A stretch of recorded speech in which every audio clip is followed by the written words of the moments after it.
Hello and welcome to my video on Leagues, Trailblazer Reloaded. Leagues is a temporary game mode running from the 15th of November to the 10th of January, so 8 weeks.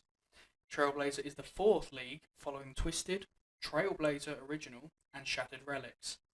The gimmick to Leagues is the enhanced XP rates and the enhanced drop rates. Generally, they'll follow the pattern of 5 times XP, 8 times, 12 times and 16 times XP rates, and the drop rates will go from 1 times to 2 times to 3 times the rates, which is brilliant because we're all Iron Men in this game mode.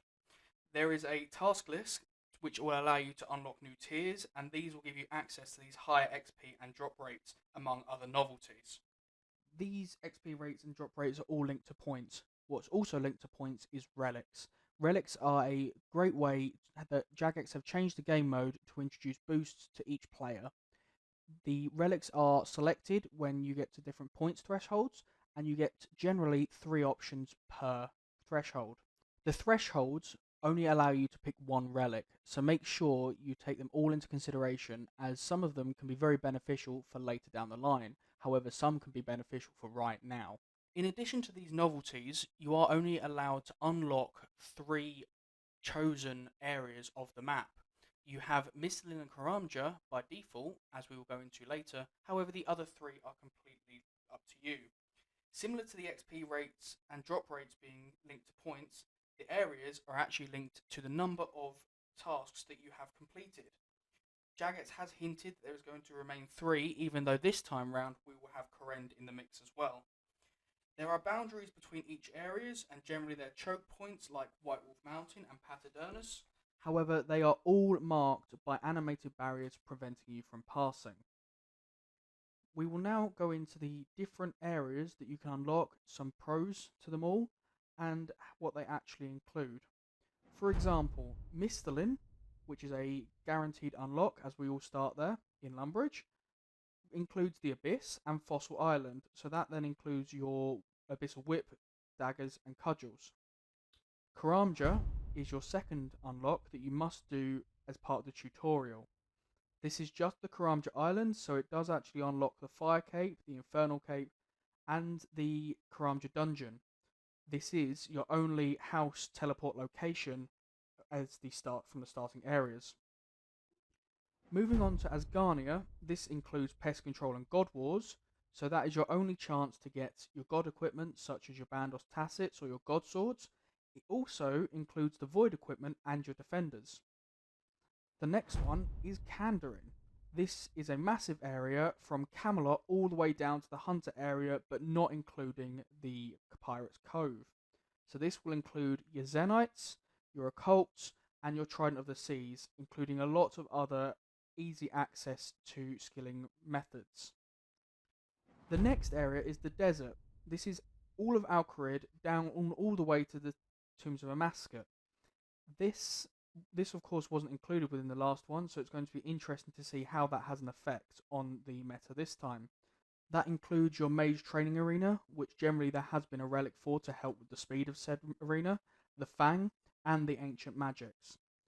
The next area is Fremennik. Now the Fremennik province includes Lunar Isle and the surrounding islands, so this does include Kingdom, even though we're not there for that long, so there's not a lot of point of doing that.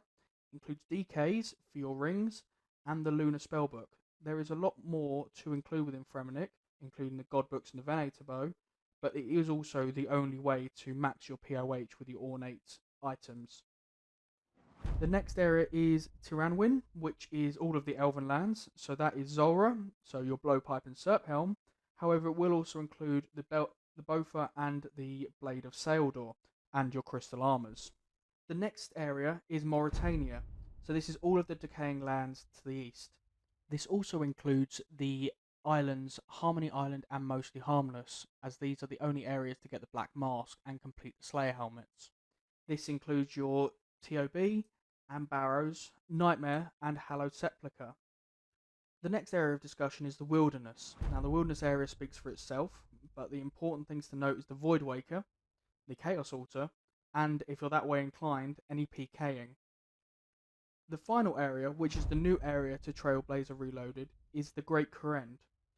Now, this has not been confirmed as to how much of the Kourend is going to be in the area, if it's going to be all of it, including the Kevos lowlands, or if it's just going to be one small area of Kourend and the Kevos lowlands an additional area.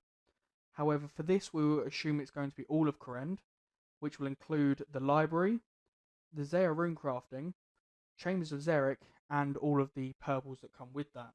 Kourend also gives you access to the Archaeus Spellbook, which is going to be a nice alternative to the Chaos Altar, since it also gives you access to the Ensouled Heads and also Thralls, who we saw in Shattered Relics could have quite a power boost if we get the right relics.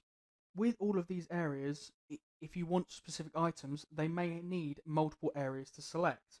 For example, if you want the Arclight for hunting Sire or Cerberus, you need to remember that you need Kourend and the desert for that. If you want Piety, you need Kandarin and Asgarnia. Or the Avernic Defender, you need Mauritania and Asgarnia, otherwise you can't get your Defender. So those are the areas that we have. Which ones are you going to be selecting? I think I've got an idea of which ones are mine. I'm not sure. So we'll have a discussion of that next week.